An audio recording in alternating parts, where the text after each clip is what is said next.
Democratic frontrunners Joe Biden and Elizabeth Warren are neck and neck ahead of tonight's third presidential debate. The Economist YouGov poll out yesterday shows each polled at 24% support among Democratic voters. The two will share a debate stage for the first time tonight. They'll be joined by Vermont Senator Bernie Sanders, who's polling third, and 7 other candidates. An additional 10 candidates did not qualify for tonight's debate. So for more on what we can expect, let's be joined by CBSN political contributor Molly Hooper. Hello. Hi, good to see you. Hi. So what are you watching for this Biden-Warren matchup? I know it's being billed as a title fight, but I mean, we're still a long ways away from the title game. Exactly. It's like must-see TV, this pay-per-view fight, right? But really, I think that what you're going to see is Biden's going to be sandwiched between two progressives, not just Elizabeth Warren. He's also got Bernie Sanders to contend with.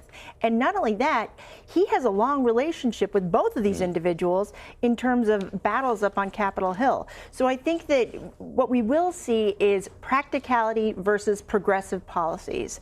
And Biden will hit back on these progressive ideas saying, how are you going to pay for single payer? How are you going to pay for free college? How are you going to pay for these policies that you want to implement? You being the progressives, that really would have very little chance of becoming law because it would be so difficult to move them through Congress. So before it was Elizabeth Warren, it was Kamala Harris going after him, and Cory Booker kind of on the side, right, joining in. So they're going to be on the stage too. Yeah. And a lot of what he was criticized for was his own personal record as a politician, even serving with Barack Obama. Do you expect that that sort of criticism, that line of criticism, will continue? I think a variation of that line of criticism will continue because, as we've seen, momentum is on Elizabeth Warren's side, right? She has been the only candidate out of all those candidates who have actually started to tick up in the polls. She's the only one gaining steam. But the one thing that she hasn't really been hit on are her own personal problems, her own personal issues and gaffes and record. And what will be interesting to see is whether those lower tier or lower polling single-digit candidates will actually go after Elizabeth Warren and press her on some of those more problematic issues in her background, such as her false claim of Cherokee heritage.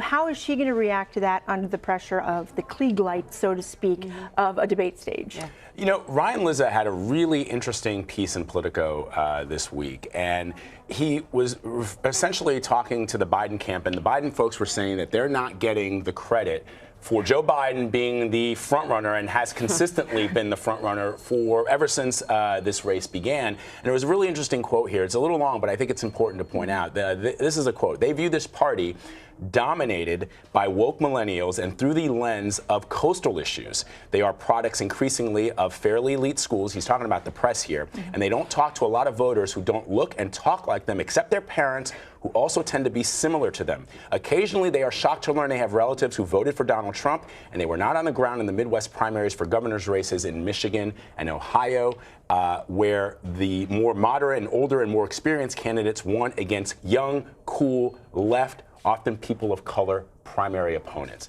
Are Joe Biden's people right about this? I don't know if I should talk. I went to Berkeley. I'm from California, but I do know people in my family who voted for Donald Trump. Full disclosure. It's tough to say. I mean, he's still the front runner. Is it impacting his ability to lead this race? And the other question is, how did Donald Trump win? Is it really the Russian collusion issue? Is it really all these sort of tertiary issues? Or is it because people on the ground in those those flyover states, they actually went out and voted for him? And that's the point I think Joe Biden is trying to make. And that's why when it comes to likability and electability in a general battle, a general election battle with President Trump, which Democratic candidate is going to defeat President Trump? Who will win those states and win over those voters who are less woke, maybe more sleepy, so to speak? I don't know if that's a term, but individuals who actually go to the polls and vote. Which Democratic candidate will really win those voters when it comes down to a battle between Donald Trump and the Democrats? So what is sort of of paramount concern to Democratic voters? Because I know it's sort of wavered. Is it the issues, or is it, can you beat Donald Trump? I think it's a combination of both, because Donald Trump is the issues. I mean, all these issues that he brings up, he carries with him. Immigration, I would be surprised if tonight, for example, The moderators don't bring up immigration, especially with the asylum ruling. They're going to be in Texas. That has been a big issue, and Donald Trump is mostly the reason why. I mean, he came in saying, I'm going to build that border wall, and has really been on the drumbeat, or been beating the drums towards limiting legal immigration and cutting off illegal immigration. How are Democrats going to respond to that? Because voters are concerned about it. Again, that also feeds into the economy. I think voters are very concerned with the economy, and this trade issue that's going on really does impact jobs here. So I think those are the key issues, especially, I mean, healthcare factors into the economy as well. Bread and butter issues that voters are going out. I mean, how does this affect me in my pocketbook? I would be surprised, however, to see if the moderators bring up foreign policy. I mean, especially given the recent brouhaha over a potential meeting with the Taliban leaders. And Joe Biden, of the leaders on that stage, does probably have the most foreign policy experience. Except they could probably find an opportunity to go after him over voting, for example, the war in Iraq. Yeah, well, totally. Exactly. And they have already gone after him for that. Yeah. Exactly. This is where Joe Biden does tend to get into trouble, and I would be surprised if his camp isn't preparing him for this. He's a legislator. He's a statesman. And you know, they don't call it sausage making for nothing. It's dirty and gritty, and it's hard to break down in 10-second bites.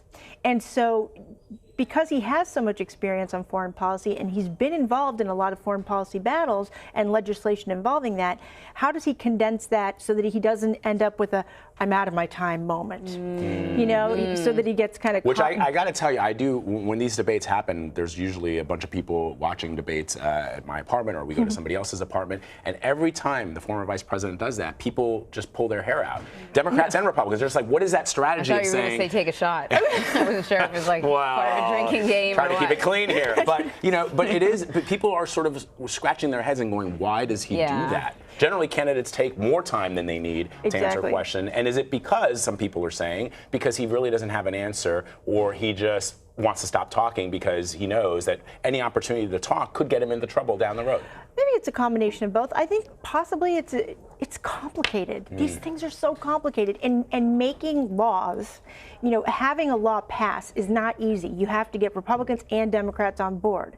And when you're vying for to be the Democratic candidate, the presidential candidate, Democrats just want to hear what you've done for Democrats. They really don't want to know what you've done with Republicans per se. In fact, and that's, of course, in today's day and age when everything is so divided, and compromise is one of those words that is like dirty. Right. They don't like to say compromise that often. Well, it was sort of characterized as a gaffe the last time he tried to sort of explain his ability to compromise with somebody on the other side. Well, exactly. And it looks like you're kind of on your heels because you have to explain yourself. Whereas Donald Trump just counterpunches and knocks you down with something else. And how would Joe Biden deal with the Donald Trump counterpuncher when he's trying to explain his policy?